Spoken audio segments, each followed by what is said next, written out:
Assalamualaikum warahmatullahi wabarakatuh. Kami dari kelompok 8 akan mempresentasikan materi dari inti sel atau nukleus. Kelompok kami beranggotakan 3 orang, yaitu saya sendiri Maulida Nur Azizah dan rekan saya Fitria Suryaningsi dan Ilfi Nur Hidayah. Di sini saya akan menjelaskan subbab pertama, yaitu pengertian dari inti sel atau nukleus. Inti sel yaitu tempat untuk sebagian besar pembuatan asam nukleat sel, seperti DNA dan RNA. Organel ini mengandung sebagian besar materi genetik sel dengan bentuk molekul DNA linier panjang yang membentuk kromosom bersama dengan beragam jenis protein seperti histon. Gen di dalam kromosom inilah yang membentuk genom inti sel. Nukleus merupakan organel terbesar yang berada di dalam sel. Nukleus berdiameter sekitar 10 mikrometer. Nukleus biasanya terletak di tengah sel dan berbentuk bulat atau oval. Pada umumnya, sel organisme berinti tunggal, tetapi ada juga yang memiliki lebih dari satu inti. Nukleus ini umumnya paling mencolok pada sel eukariotik. Diameternya 5 mikrometer. Nukleus memiliki membran yang menyelubunginya yang disebut membran atau selubung inti. Membran ini memisahkan isi nukleus dengan sitoplasma.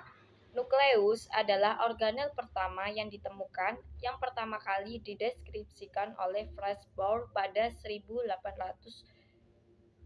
dan dijabarkan lebih terperinci oleh ahli botani Skotlandia, Robert Bourne pada tahun 1831. Nukleus dibatasi oleh sepasang membran. Selubung yang terbentuk itu tidak bersinabung tetapi mengandung pori-pori. Hal ini boleh jadi memungkinkan bahan-bahan berlalu lalang dari nukleus. Di dalam nukleus, membran nuklir terdapat medium setengah cairan atau semi-fluida yang di dalamnya kromosom tersuspensi. Biasanya, kromosom itu tampak sebagai struktur memanjang dan tidak mudah diamati dengan mikroskop cahaya. Dalam keadaan seperti biasa disebut kromatin. Nukleus merupakan pusat pengendali dalam sel. Jika nukleus dalam sel rusak, maka telur tidak dapat melanjutkan perkembangannya menjadi individu baru. Kalau nukleus itu dikeluarkan dari suatu amoeba, organisme ini hidup terus selama beberapa hari, akan tetapi tidak dapat makan ataupun berkembang biak dan akhirnya akan mati. Demikian penjelasan dari saya tentang pengertian inti sel atau nukleus. Materi selanjutnya akan dijelaskan oleh teman saya. Baik, di sini saya akan melanjutkan materi dari rekan saya yang bernama Maulidia Nur Azizah. Sebelumnya, perkenalkan, nama saya Fitria Suryaningsih. Di sini saya akan menyampaikan materi tentang B, yaitu struktur inti sel nukleus. Yang pertama yaitu membran inti atau yang disebut dengan nuclear envelope. Membran nukleus terdiri dari dua lapis, yaitu selaput luar yang disebut dengan selaput sitosolik dan selaput dalam yang disebut dengan selaput nukleoplasmik. Di antara kedua selaput tersebut terdapat ruang antar selaput, yaitu perinuclear space yang sebesar 10–15 nanometer.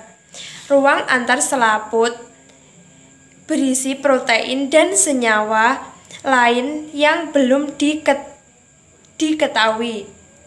Lapisan luar dari membran terhubung dengan retikulum endoplasma. Fungsi penting membran inti yaitu untuk bekerja sebagai pembatas yang memisahkan kandungan inti sel dengan sitoplasma. Setiap membran inti tersusun dari dua lapis, yaitu phospholipid bilayer yang hanya permeabel terhadap molekul kecil nonpolar. Struktur membran inti juga dilengkapi dengan lubang-lubang yang disebut dengan nuclear pore, yaitu lubang pada selubung inti yang menghubungkan nukleus dengan sitoplasma. Berikutnya yang kedua yaitu pori nukleus yang disebut dengan nuclear pore. Pori merupakan jalan untuk RNA dan protein ribosom. Oleh karena itu, bila kegiatan sintesis protein tinggi, maka jumlah pori juga bertambah. Dan sebaliknya, jumlah pori berkurang apabila aktivitas sintesis protein menurun. Pori dikelilingi anulus cincin yang bersama-sama dengan pori membentuk kompleks pori. Bagian dalam anulus membentuk tonjolan-tonjolan spok ke arah lumen pori. Di bagian tengah terdapat sentral plug, sedangkan di permukaan anulus yang menghadap ke lumen pori dipenuhi dengan materi yang amorf dan butiran-butiran yang dinamakan sentral granula. Pori nukleus pada sel eukariotik mempunyai peranan penting, yaitu 1. Mencegah masuknya ribosom dan faktor-faktor translasi ke dalam inti sehingga RNA yang masih belum matang tidak ditranslasi di dalam inti sel. Yang kedua, membran inti dan pori mengatur transport materi dari inti ke sitosol atau sebaliknya dengan cara melewati pori, difusi, dan endositosis. Dan yang ketiga yaitu tentang matriks nukleus atau yang disebut dengan inukleoplasma. Komponen utama dari matriks inti adalah protein. Kebanyakan berupa enzim dan sebagian diperkirakan berupa protein rangka inti. Matriks inti diperkirakan ikut peran dalam proses replikasi DNA, transkripsi, dan proses pasca transkripsi. Untuk materi selanjutnya akan dilanjutkan oleh rekan saya yang bernama Ilvi Nurhidayah. Selanjutnya yaitu materi genetik, kromosom, dan kromatin. Di dalam inti dari sebuah sel adalah materi genetik, karena materi genetik inilah yang mengendalikan semua aktivitas sel atau makhluk hidup. Pada saat interfase, materi genetik bisa disebut kromatin, sedangkan pemampatan atau kondensasi maksimal materi genetik pada saat sel membelah atau metafase membentuk struktur yang disebut kromosom. Dari analisis kimia diketahui bahwa kromatin tersusun dari DNA, RNA, protein histon, dan protein non-histon. DNA tersusun dari 3 komponen, yaitu gula deoksiribosa, basa nitrogen, dan fosfat.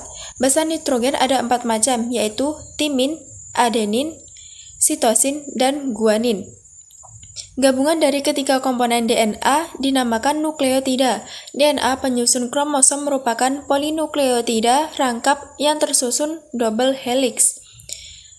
Sedangkan RNA tersusun dari 3 komponen, yaitu gula ribose, fosfat, basa nitrogen. Selanjutnya yaitu nukleolus. Nukleolus adalah suatu struktur di dalam inti yang merupakan tempat membentuk dan penimbunan prekursor ribosom, sekaligus pembentukan subunit ribosom, tempat transkripsi gen RNAR, dan tempat memproses molekul pra-NRAR. Nukleolus dibentuk di bagian kromosom yang disebut NOR atau Nucleolar Organizing Regions. NOR adalah penempatan gen-gen yang mentranskripsi RNA. Nah, inti sel atau nukleolus itu memiliki fungsi, yaitu yang pertama, memuat dan menyimpan informasi genetik seperti DNA dan RNA. Yang kedua, pusat pengendali aktivitas sel. Yang ketiga, tempat menyimpan kromosom. Yang keempat, berperan penting dalam proses mentranskripsi dalam sintesis protein. Yang kelima, mengatur pertukaran molekul antara inti dan organel sel lainnya, dan yang terakhir sebagai transportasi selektif melalui pori-pori inti. Sekian presentasi dari kelompok kami, kurang lebihnya mohon maaf.